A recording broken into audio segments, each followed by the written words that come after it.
네, 할렐루야. 네, 반갑습니다. 네, 오늘 명절 연휴 잘 보내셨어요? 네, 또 가족들과 좋은 시간 보낸 줄로 믿습니다.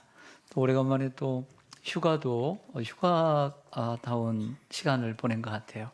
여러분들 또 일상으로 돌아와서 힘있게 또 여러분들의 삶을 살아가시길 간절히 소망합니다. 늘 우리 신뢰학단하고 협연할 때마다 얘기하지만 우리 2부 예배는 신뢰학단하고 정말 잘 맞아요. 그 말은 다른 성가대는 잘 안 맞는다는 뜻일 수도 있지만 제가 볼 때는 오늘 생각해 보니까 우리 신뢰학단이 너무 잘해줘서 그런 것 같아요. 신뢰학단이 잘 받쳐주니까 그런지 역시 호산나 성가대는 신뢰학단하고 너무 잘 맞는다. 들을 때마다 그런 생각을 합니다.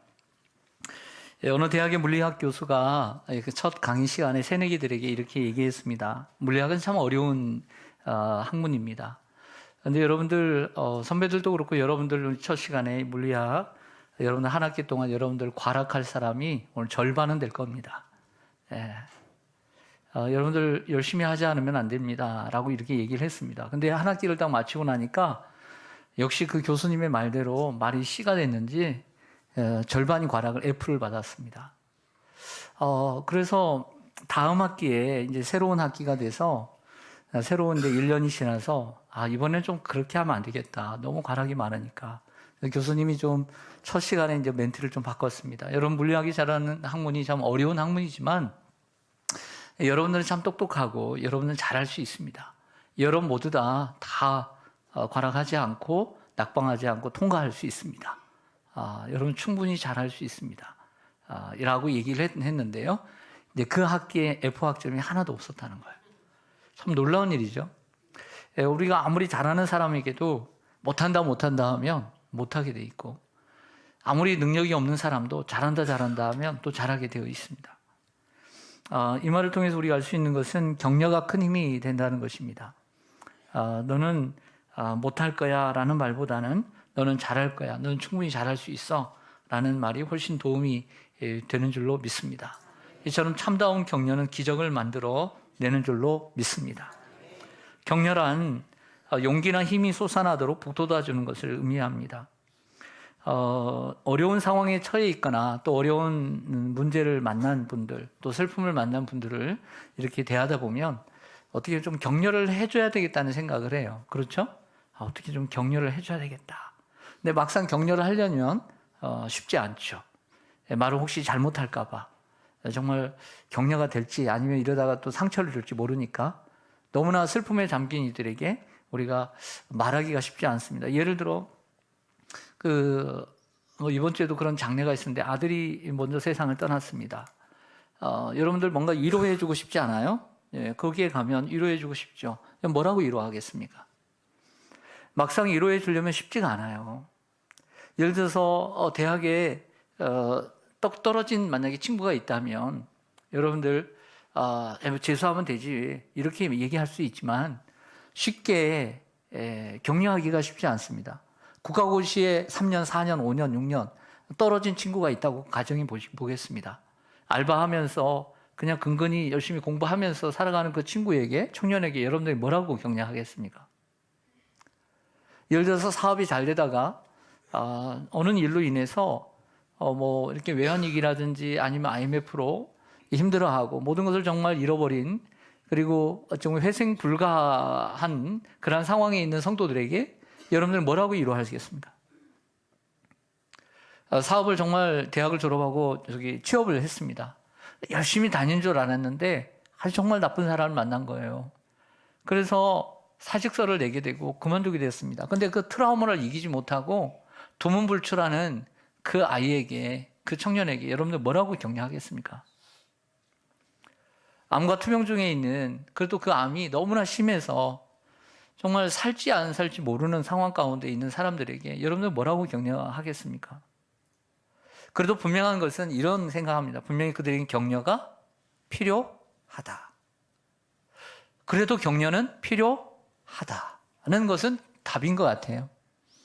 여러분들 이번 명절에 여러분들 가족들 만나신 분도 있고 안 만나신 분도 있는데 여러분들의 자녀들 또 손주들 그리고 또 일가 친척 고모나 또 이모나 작은아빠나 또 조카들 만났을 텐데 그 조카들에게 어떤 격려를 해주셨습니까?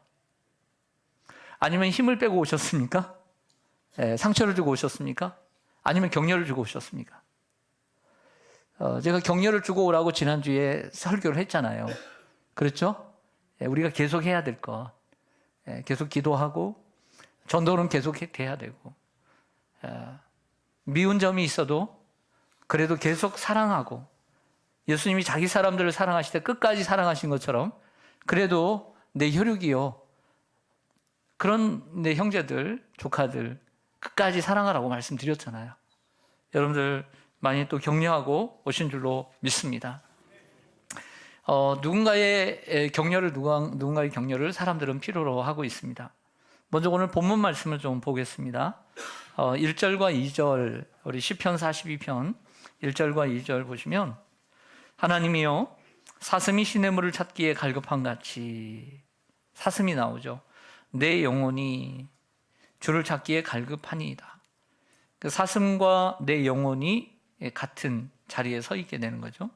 내 영혼이 하나님 곧 살아계시는 하나님을 갈망하나니 하나님은 어떤 하나님이냐? 살아계시는 하나님이다 라고 얘기합니다. 그 하나님을 갈망하나니 내가 어느 때에 나가서 하나님의 얼굴을 배울까? 지금 하나님께 나아가지 못하는 상황 가운데 있으면서 어느 때에 하나님께 나아가서 하나님의 얼굴을 배울까라고 얘기합니다. 시편 42편은 유명한 시편이죠. 그래서 그 시인이 사슴의 비유를 하고 있습니다. 사슴이 시냇물을 찾기에 갈급한 같이. 그러면 사슴이 시냇물을 왜 찾는지를 우리가 좀 알 필요가 있죠.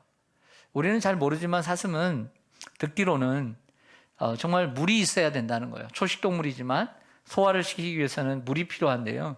근데 이 이스라엘 땅에는 뭐 여기 동물원 아니잖아요. 뭐 사육사가 늘 물 갖다 주는 곳 아니잖아요. 그러니까 시냇물을 찾아야 되는 거죠. 시냇물을 찾아야 되는데 그 시냇물 그 근처에는 사냥꾼이 있을 수 있고요. 그리고 여기에 꼭 올 거다라고 하면서 더 무서운 짐승이 기다리고 있을 수 있는 거죠. 또 물을 구하기가 쉽지 않습니다. 우리는 뭐 보통 1년에 1000mm 이상 오지만 그쪽은 1년 내내 해봤자 100mm 이상밖에 오지 않습니다. 또 4월에서 10월까지는 건기이기 때문에 물 한 방울 내리지 않습니다. 비 한 방울 내리지 않죠. 그런 가운데 그래도 물을 먹을 수 있는 곳은 시냇물인데 그곳을 목숨을 걸고 가서 찾아야 되는 거죠. 또 때로는 자기 혼자뿐만 아니라 그 새끼들을 몰고 다니는 혹은 임신한 아이 그 새끼를 뵌 그 엄마 그 사슴의 심정으로 하나님을 갈망하는 모습을 보게 됩니다. 저는 우리 시온산교회 성도님들을 위해서 기도할 때마다 하나님 우리 성도님들이 주님을 향한 갈망이 있게 해 주옵소서 이런 기도를 해요. 주님을 향한 갈망. 여러분 오늘 이렇게 한번 마음속으로 한번 정직하게 한번 대답해 보시기 바랍니다. 여러분들 오늘 정말 갈망하는 마음으로 나오셨습니까? 여러분들 사모하는 마음으로 나오셨습니까? 아니면 오늘 주일날 교회 가야 되니까 어쩔 수 없이 나가야지 이런 마음입니까? 안 나가면 허전하고 안 나가면 뭐 안 될 것 같고 그래서 나오셨습니까? 정말 간절한 마음으로 갈망하는 마음으로 나오시기를 소망합니다. 그럼에도 우리는 이게 매일 또 매주 이렇게 나오다 보니까 때로는 인간이기 때문에 갈망하는 마음이 적을 수 있습니다. 그러나 이런 생각만은 가지고 있어야 된다고 생각해요. 내가 오늘 목사이기 때문에 내가 오늘 어떤 일을 맡았기 때문에 성가되기 때문에 또 신뢰학단이기 때문에 내가 나오는 것이 아니라 내 마음이 좀 무덤덤하긴 하지만 이런 마음 가지고는 안 되지. 내가 형식적으로 혹은 내가 습관적으로 아니면 내가 의무적으로 나가야 되니까 나가는 마음이 없기를 바랍니다. 하나님 나에게 간절한 마음을 주옵소서. 여러분들 사실은 언제 간절하냐면요 내가 힘들 때 간절해요. 내가 마음이 힘들 때 예배도 간절해 주고요. 내가 물질적으로 가난할 때 간절해 주고요. 내가 환난과 핍박을 당할 때 간절해 주고요. 내가 몸이 아플 때 사실은 예배가 간절해져요. 내가 편안하고 오늘 물질의 문제도 없고요. 건강의 문제도 없고요. 내 직장 견고하고 내 가정도 편안하고 내 자식도 잘 되고 그러면 사실은 간절하기 어려워요. 솔직히. 편안해요. 그러나 우리가 무엇 때문에 간절해야 합니까? 예수님의 사랑 때문에 간절해야 합니다. 예수님이 날 위해서 십자가에 죽으셨고 날 구원해 주신 그 크신 사랑 때문에 우리는 간절함을 늘 가지고 예배를 드려야 해요. 그러나 때로는 우리가 연약하기 때문에 무엇 때문에 간절합니까? 내게 찾아온 고난 때문에 간절해요. 내게 찾아온 슬픔 때문에 간절하고, 내게 찾아온 아픔 때문에, 질병 때문에 간절하고, 내가 오늘 인간적인 갈등을 오늘 부부싸움 했기 때문에 간절해지고, 오늘 자식하고 오늘 틀어졌기 때문에 간절해지고, 다른 사람들하고 갈등이 있기 때문에 간절해진 건 사실입니다. 저도 오늘 설교를 할 때 이런 걸 느껴요. 설교를 할 때 편안하면 저 설교도 좀 간절해지지 않더라고요. 근데 제가 마음이 정말 너무 불안하고 너무나 힘들고 그럴 때 성도님들이 은혜를 받더라고요. 여러분들이 은혜 받을 때는 제가 힘들 때예요. 다는 아니지만 이해가 가세요? 예, 저도 힘드니까 저의 설교도 너무 간절해지는 거예요. 근데 늘 그럴 수는 없잖아요. 늘 그러면 좋겠어요? 늘 힘들었으면 좋겠어요? 그래서 목사님이 힘들어가지고 늘 설교가 은혜로워서 여러분들이 은혜 받았으면 좋겠어요? 예, 나 죽고 여러분 살자는 거죠. 여러분, 제가 편안해도 여러분들이 은혜 받을 수 있었으면 좋겠어요. 그러기에는 저의 문제겠죠. 저의 문제. 예, 늘 내가 아무 문제가 없어도 오늘 내 삶에 문제가 없고 우리 성도님들이 교회가 평안하고 이럴 때, 그럴 때도 참 간절한 목사가 돼야 되겠죠. 그게 저의 숙제인 것처럼 여러분들도 마찬가지예요. 여러분들 삶에도 어려움이 있으면 오늘 어려운 분들은 정말 간절해요. 오늘 어떻게 하나님 날 도와주세요. 오늘 하나님 내 이 삶의 문제 해결해 주세요 라고 하면서 사슴이 시냇물을 찾듯이 오늘 예배를 드려요. 그러나 여러분들이 항상 그럴 수는 없잖아요. 여러분들 항상 그러고 싶어요? 아니죠. 그러고 싶어요? 1년 50이죠? 예, 그러고 싶지는 않아요. 그러지는 않아도, 그러지 않기를 바랍니다. 그러나 그렇지 않아도 우리가 편안해도 우리는 사슴이 시냇물을 찾듯이 갈급한 마음으로 예배드릴 수 있는 영적인 긴장감이 있어야 될 줄 믿습니다. 저는 그것이 있어야 된다고 생각해요. 그것이 우리를 살리는 끈이라고 생각해요. 여러분, 3절과 4절을 좀 볼까요? 3절과 4절을 보면 다음으로 이렇게 얘기합니다. 사람들이 종일 내게 하는 말이 내 하나님이 어디 있느뇨 하오니 내 눈물이 주야로 내 음식이 되었도다. 뭔가 슬픈 것 같아요. 내가 전에 성의를 지키는 안식일이죠. 무리와 동행하여 기쁨과 감사의 소리를 내며 그들을 하나님의 집으로 인도하였더니 이제 이 일을 기억하고 내 마음이 상하는도다. 아멘. 이 시인은 지금 무척 어려운 상황에 있는 것 같아요. 사람들이 뭐라고 얘기하냐면 내가 믿던 하나님 어디 있느냐, 그렇게 자랑하던 하나님, 너 안식일 날 사람들을 데리고 가면서 기쁨과 감사함으로 나갔던 그 하나님 너희 어디 있느냐 라고 오늘 비난하고 있는 상황을 보게 됩니다. 그래서 그 눈물이 주야로 음식이 될 정도로 오늘 힘든 상황 가운데 있는 것을 보게 됩니다. 여러분, 우리 그리스도인들의 가장 큰 슬픔은 무엇입니까? 안 믿는 사람들이, 믿음이 없는 사람들이 내가 믿는 하나님 어디 있어? 이렇게 말할 때 정말 가장 슬프고 마음이 아픕니다. 오늘 시인은 계속되는 실패로 낙심이 되었습니다. 그 영혼이 낙심이 되고 마음이 낙심이 되었습니다. 또 자신이 하나님으로부터 버림받은 것은 아닐까, 내 인생은 이렇게 끝나는 것은 아닐까 하면서 오늘 불안해했습니다. 이것은 인간의 고뇌입니다. 특별히 우리 그리스도인의 고뇌입니다. 그러나 여기서 끝나지 않고 오늘 시인은 5절로 넘어가면서 격려하기 시작합니다. 누구보다 자신을 격려합니다. 5절을 우리 함께 한 목소리로 5절을 읽겠습니다. 시작. 내 영혼아,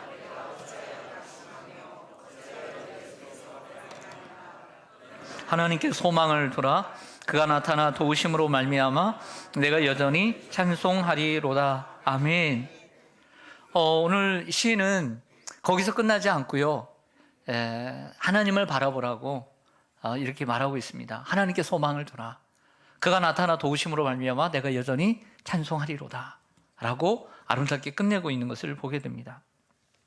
우리가 인생을 살아가면서 격려가 필요합니다. 오늘의 주제는 격려입니다. 내 영혼이 낙심될 때 격려가 필요하다는 거죠.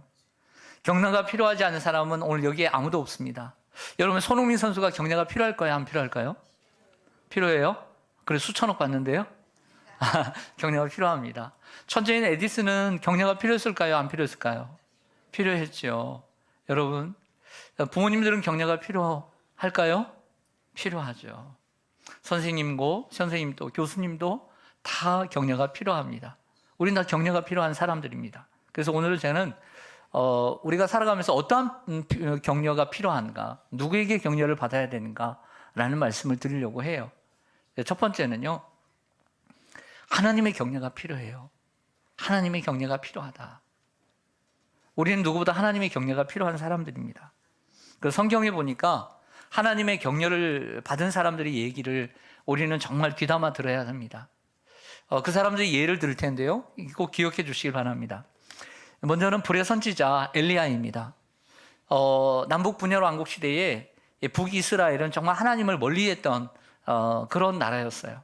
그때의 7번째 왕인 아합이라는 왕은 정말 극도로 하나님을 싫어하고 바알을 섬기는 이세벨이라고 하는 아내를 얻어서 더욱더 바알의 나라로 만들었던 시대입니다. 그때 아무도 정말 없다고, 하나님을 섬기는 사람이 없다고 할 때 이 불의 선지자 엘리야는 정말 모든 사람 앞에서 하나님을 증거하였고, 갈멜산에서는 어떤 일이 있었냐면 바알 선지자 450명과 아세라 선지자 400명이 850대 1로 이 엘리야가 정말 맞짱을 떴습니다.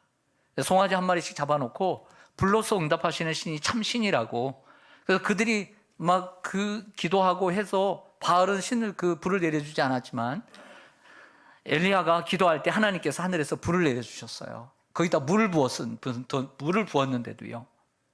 그래서 하나님의 승리가 되었고 그 850명을 죽이게 되었습니다. 그러니까 누가 화가 났겠습니까? 그 바알 선지자를 데리고 온 아합의 아내인 이세벨이 화가 난 거예요. 그 사람들을 시켜서 얘기합니다. 뭐라고 얘기하면, 어떤 말을 전했냐면 엘리야에게 내일 이맘때에 네가 바알 선지자를 죽인 것처럼 너도 죽게 될 것이다. 위협을 합니다. 근데 그 말을 듣고 그냥 한 말이다라고 한 것이 아니라 너무나 기가 죽고 그리고 낙심이 되었습니다. 그리고 광야로 도망을 칩니다.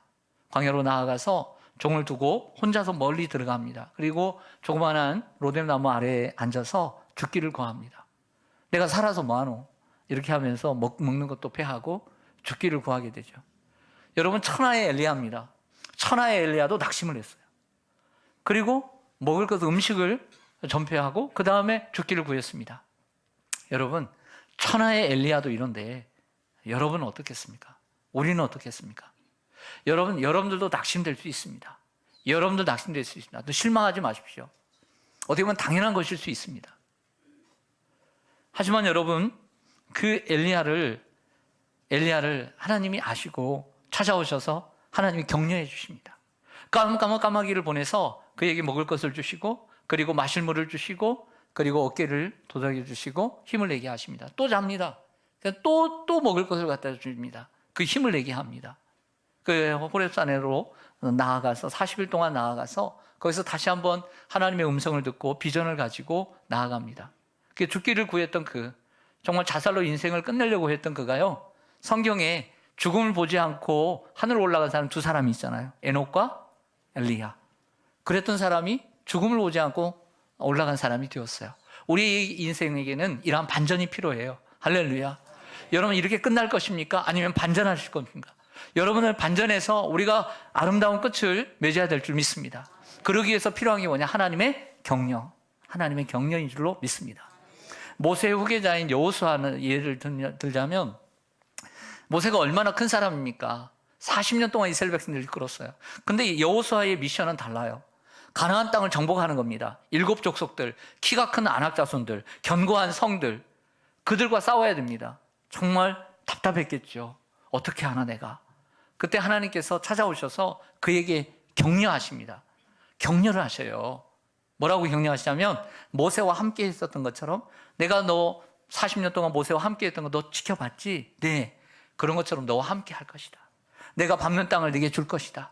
너를 감당할 사람이 없을 것이다. 강하고 담대하라. 내가 너와 함께 하리라. 좌우로나 우로나 치우치지 말고 내가 너희에게 준 율법을 지켜 행하라. 그러면 내가 형통하리라. 계속 격려를 해주셨어요.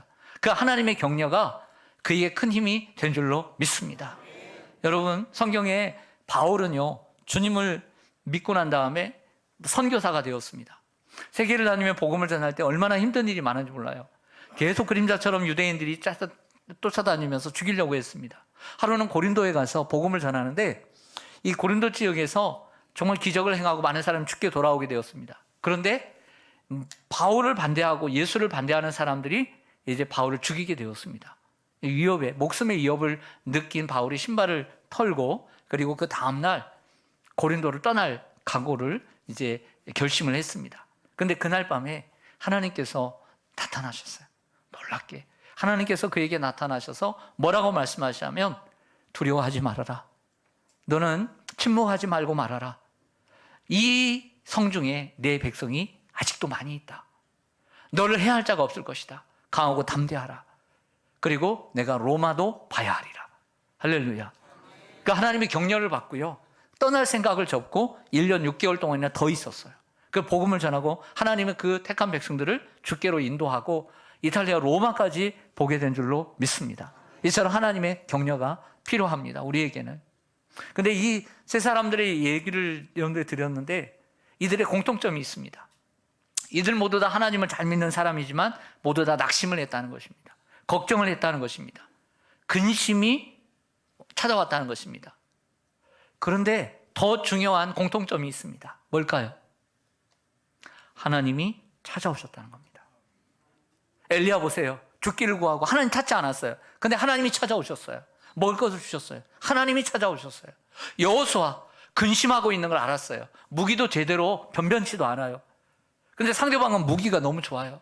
힘도 세요. 훈련도 돼 있어요. 전쟁에 능해요. 답답하죠. 그 답답하고 근심스러운 마음을 아시고 하나님이 찾아오셨어요. 하나님이 찾아오신 거예요. 바울도 아셨어요. 바울이 떠나려 했어요. 이런 못된 사람들. 복음을 전하려고 살리려고 하는데 날 죽이려고 한다고. 떠나려고 했어요. 그 마음 아시고 하나님이 찾아오셨어요. 하나님은 안 찾아오시는 게 아니에요. 하나님은 언제나 우리 곁에 찾아와 계세요. 할렐루야. 우리는 믿음의 눈을 열어서 하나님을 봐야 될 줄로 믿습니다.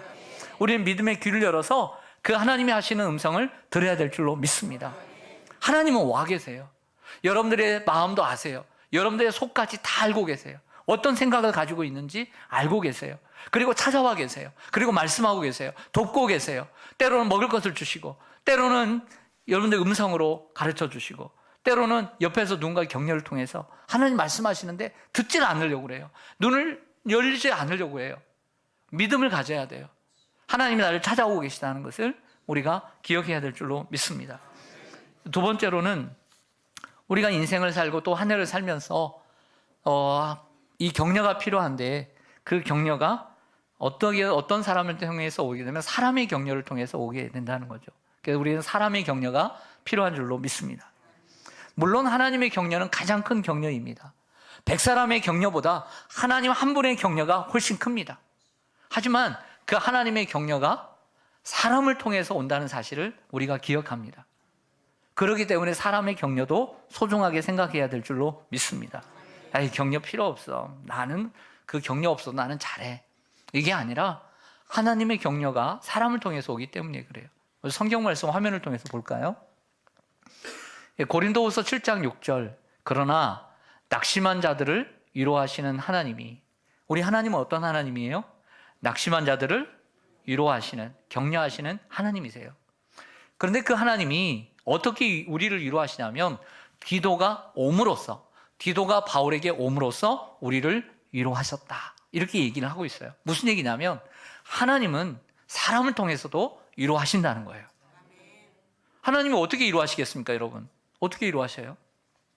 실제적으로 우리 환경을 통해서, 그리고 사람을 통해서 위로하시죠. 어떻게 위로하십니까? 구약시대 때는 하나님이 짠 나타나서 사랑하는 아들아, 사랑하는 딸아, 이렇게 위로하십니까? 그렇지 않잖아요. 말씀으로 위로하시고 기도로 위로하시고 또 사람을 통해서 위로해 주시죠. 부족한 종이지만 오늘 이 시간 정말 사슴처럼 갈급한 심령들에게, 삶에 정말 오늘 낙심하고 있는 분들에게 이 부족한 사람을 통해서도, 사람을 통해서 하나님께서 역사하시고 그 사람을 통해서 위로하시고 격려하실 수 있는 줄로 믿습니다. 하나님의 도구니까요. 디도는요, 사도 바울의 제자이고, 그리고 사도 바울이 디도서에 보면 내가 믿음 안에서 참 아들 된 디도에게 편지하노니 이렇게 얘기했어요. 디모데에게만 아들이라고 말하지 않고 디도에게도 아들이라고, 참 아들이라고 얘기할 정도로 이렇게 귀한 제자였습니다. 근데 어떤 상황인지 디도가 바울에게 옴으로써 위로가 되었고 격려가 되었습니다. 때로는 여러분 사람도 우리에게 위로가 되고 격려가 되는 줄로 믿습니다. 우리 옆에 있는 분에게 서로 인사하겠습니다. 당신은 나의 격려입니다. 당신은 나의 격려입니다. 여러분, 사람은 누구든 격려할 수 있습니다. 선생님이 학생에게 격려할 수 있습니다. 학생들에게 요즘은 다 꼰대라고 얘기하지만 그래도 선생님은 학생들에게는 존경받는 분이에요. 그래서 참 너 인사를 참 잘한다. 인사를 잘한다. 너는 참 어디 가든지 사랑받을 거야. 어제 이렇게 교회를 오는데 이 골목으로 차를 타고 오는데 뒷모습 딱 보니까 우리 중고등부에 이하람이라고 하는 덩치 큰 학생이 있더라고요. 그래서 딱 뒷모습 보면 알잖아요. 여러분도 제 뒷모습 보면 전 줄 알아요, 몰라요? 저도 여러분 100m 여러분 누군지 알아요. 여러분 100m 앞에 태어나도요, 저 다 가릴 수 있어요. 그처럼 딱 보니까 우리 하람이에요. 그래서 너 내리고 그랬잖아. 하람아, 어디 명절 잘 보냈어? 그랬더니 인사성이 얼마나 바른지요. 목사님 안녕하세요. 새해 복 많이 받으세요. 그러는 거야. 그래, 오늘 교회에서 일이 있어서 가니? 아니요, 그냥 친구들하고 놀러 가요. 그래, 잘 갔다 와. 그러니까 또 다시 목사님 새해 복 많이 받으세요. 얼마나 인사성을. 제가 주차장에 주차하면서 돈을 주고 싶은 생각이 드는 거예요. 너무 인사를 잘하니까 뭐 주고 싶다고요? 돈을 주고 싶은 생각이 들어요. 아니, 애가 무슨 새해 복 많이 받으라고 몇 번을 얘기하는데 목사님한테. 여러분, 인사성이 밝으면 얼마나 좋아요. 제가 돈을 줬어야 되는데 오늘 제가 찾아서 돈 줘야 되겠습니다. 여러분, 내가 인사를 잘해서 돈을 한번 받았다. 그러면 그 이하람이라는 학생이 평생 인사를 잘하겠어요, 못하겠어요? 잘하죠. 네. 사랑받는 길이, 그런데 이게 격려가 될 수 있지 않을까, 저는 그런 생각을 해요. 여러분, 학생들도 선생님에게 격려를 할 수 있어요. 선생님은요, 제가 만난 선생님 중에 최고예요. 이 한마디가 격려가 될 수 있죠.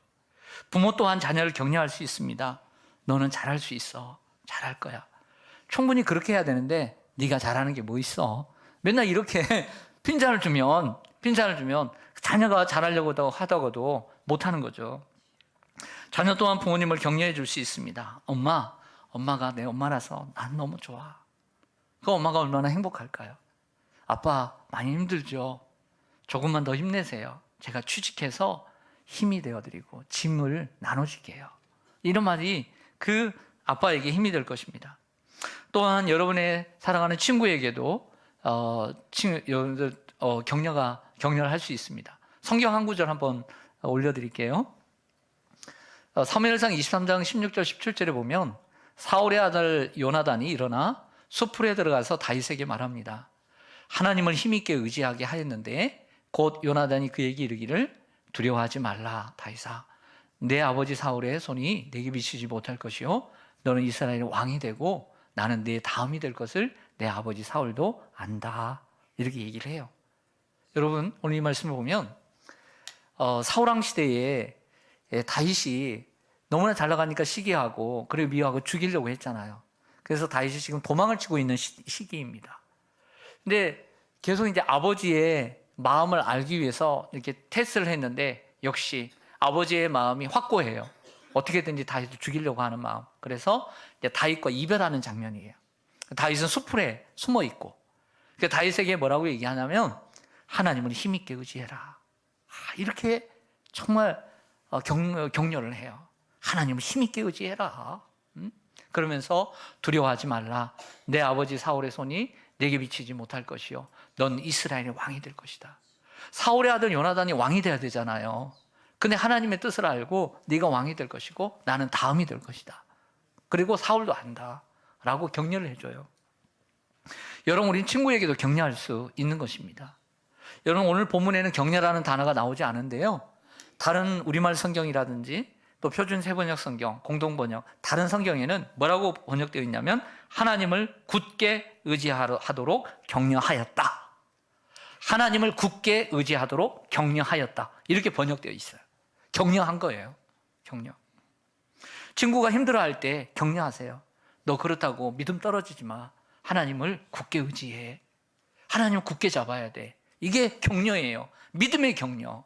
그리고 너 잘 될 거야. 지금 힘들지만 잘 이겨내. 넌 분명히 성공할 거야.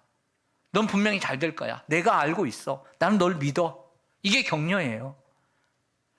많은 사람이 격려한다고 격려가 되는 게 아니라 가까운 사람의 한 격려가 큰 격려가 될 수 있는 거예요.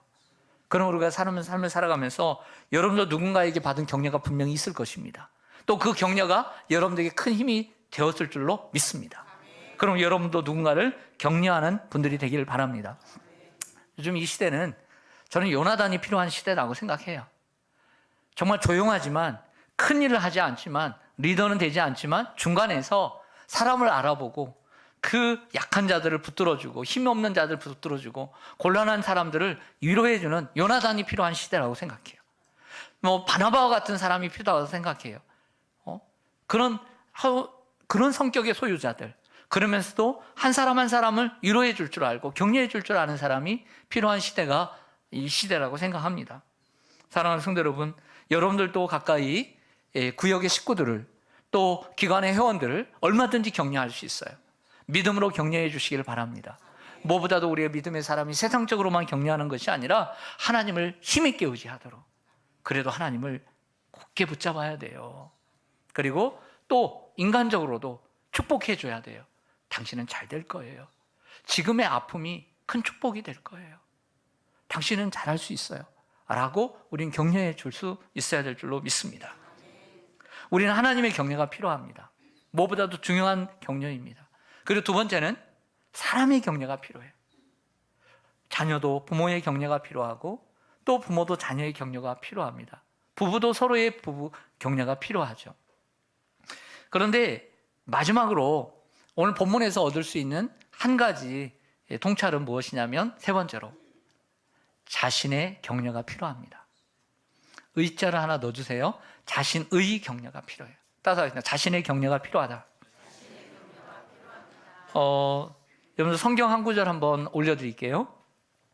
성경 한 구절 제가 올려드렸는데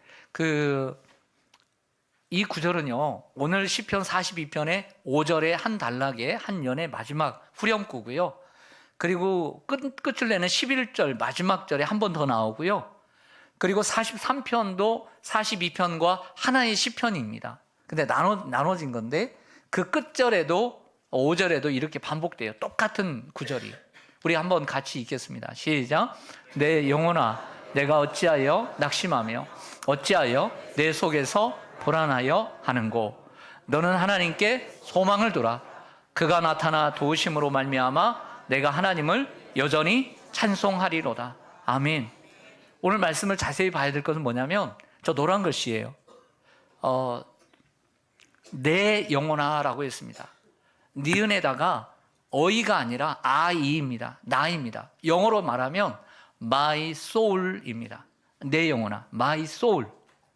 이렇게 얘기하는 거죠. 그러니까 이 말은 남이 나에게 말하는 것도 아니고 내가 남에게 말하는 것도 아니고 내가 나에게 말하고, 시인이 자신에게 말하고 있는 거예요. 내 영혼아. 아삽의 시이라면 아삽이, 다윗의 시라면 다윗이 자신에게 내 영혼아 내가 어찌하여, 이렇게 자신에게 말을 하고 있는 거죠. 여러분, 우리는 우리 자신에게 격려가 필요합니다. 거울 속에 비친 나를 보면서 격려를 해줘야 합니다. 왜 이렇게 슬퍼하고 있어? 왜 이렇게 눈꼬리는 내려와 있니? 왜 이렇게 입꼬리가 내려와 있어? 왜 이렇게 힘이 없니? 화면에 비친 나를 보고 격려해야 합니다. 너는 왜 이렇게 낙심하고 있어? 너는 왜 이렇게 불안해하니? 불안해하지 마. 너는 아직 괜찮아. 하나님을 바라봐. 하나님을 바라보면 하나님께서 너를 도우실 거야. 너 이렇게 누워있지만 마. 왜 이렇게 의기소침해 있니? 어깨를 펴고 힘을 내. 일어나. 넌 충분히 잘할 수 있어. 이렇게 우리를 격려해야 합니다. 여러분, 제가 낙심할 때가 있을까요, 없을까요? 잘 모르세요? 그럼 여러분들은 낙심할까요, 안 할까요? 하죠. 네. 근데 무엇 때문에 우리는 보통 낙심하죠? 우리는 보통 무엇 때문에 낙심할까요? 일반적으로 우리는 낙심할 게 참 많아요. 낙심할 게 많죠. 뚱뚱한 사람한테 이 돼지야 그러면 낙심해야 하네요. 낙심하죠. 여러분들 날씬한 사람한테 이 돼지야 그러면 낙심해야 하네요. 안 합니다. 안 해요. 여러분들 똑똑한 사람한테 아주 똑똑한 사람한테 이 바보야 그러면 낙심해야 하네요. 안 합니다. 뭐 짓거려라. 나는 바보 아니니까. 근데 바보한테 바보라고 하면 뭐라 그래요? 기분 나쁘죠. 가난한 사람한테 가난하다고 하면 기분 나빠요, 안 나빠요? 상해요. 근데 부자에게 이 가난뱅이야 그러면 기분 안 나빠요. 마음이 상하지 않아요. 자, 그런 것도 있지만 우리가 일반적으로 큰 범주 속에서 무엇 때문에 낙심하냐면 우리 어려운 환경 때문에 또 무엇보다도 부족한 물질 때문에 뭔가 일이 잘 되지 않고 물질이 없을 때 우리는 경제적인 어려움 때문에 낙심합니다. 또한 나이가 들고 병이 들어서 고치지 못할 때, 내 몸이 약해졌을 때 우리는 낙심합니다. 또 사람들이 비방하고 비협조적일 때, 나의 편이 되어주지 못할 때 우리는 낙심합니다. 그러나 여러분, 이러한 어려운 환경도 우리에게 문제이고 또 부족한 물질도 또 비협조적인 사람도 우리의 삶에 문제가 되고 낙심거리가 되지만 제 경험상 그리고 이러한 유형적인 것만이 문제가 아니라 무형적인 것이 더 큰 문제라고 저는 생각해요. 그게 뭐냐면 저 자신이에요. 인생의 가장 큰 걸림돌은 우리 자신이에요. 우리 자신. 저 자신이 스스로 저 자신을 격려하지 못하고 그리고 자신을 비하하고 방관하고 넌 할 수 없다고 포기하는 모습이 가장 큰 낙심의 원인이라는 것을 깨닫게 됩니다. 여러분도 저와 같다고 생각해요. 여러분, 맞습니다. 경제적인 어려움도 낙심이 됩니다. 나에게 협조하지 않은 사람들 때문에, 비방하는 사람들 때문에 우리가 낙심이 되죠. 또 내가 건강이 좋지 않아서, 여러 가지 상황이 좋지 않아서 내가 낙심이 되지만 그것보다 더 큰 문제는 나 자신입니다. 나 자신이 거기에 넘어지기 때문이죠. 그래서 우리 자신에 대한 격려가 필요한 거예요. 그래서 우리의 자신에 대한 격려가 필요하다니까요. 그래서 우리의 자신에 대한 격려가 필요한 줄로 믿습니다. 여러분 자신을 격려하십시오. 여러분 자신이 여러분의 인생의 걸림돌이 되지 않도록 격려하십시오. 그러기 위해서 필요한 것이 자신에 대한 격려인 거예요. 물질의 어려움 때문에 내가 거기에서 풀이 죽어요. 사람들이 나에게 비협조적이니까, 내가 건강이 좋지 않으니까 오늘 내가 낙심해요. 그러나 큰 문제는 그게 아니라 더 큰 문제는 나 자신이라는 거죠. 여러분 자신을 격려할 때 어려운 환경도 또 부족한 물질도 비협조적인 사람들도 여러분의 인생의 디딤돌이 될 것을 확신합니다. 이런 사람들은 인생의 성패의 원인을 환경과 돈과 사람에게서 찾지 않습니다. 그러나 자신을 격려하지 못하고 자신의 인생의 걸림돌을 자신이 걸림돌이 되는 사람은 결국에는 자신을 원망하지 않고요, 환경을 원망하고 그리고 물질을 원망하고 사람을 원망하게 되는 거예요. 여러분 자신을 격려하시기를 바랍니다. 주저앉지만 마시고 일어서시기를 바랍니다. 여러분은 하나님의 사랑을 받고 선택을 받은 보배롭고 존귀한 하나님의 자녀들입니다. 하나님이 여러분들과 함께 하시고 하나님이 여러분들 늘 격려하고 계십니다. 그러므로 하나님을 자신을 격려하시기를 바랍니다. 그 자신을 격려하라는 것은 자신의 머리를 믿고 격려하라는 게 아니에요. 자신의 능력을 믿고 격려하라는 것이 아니에요.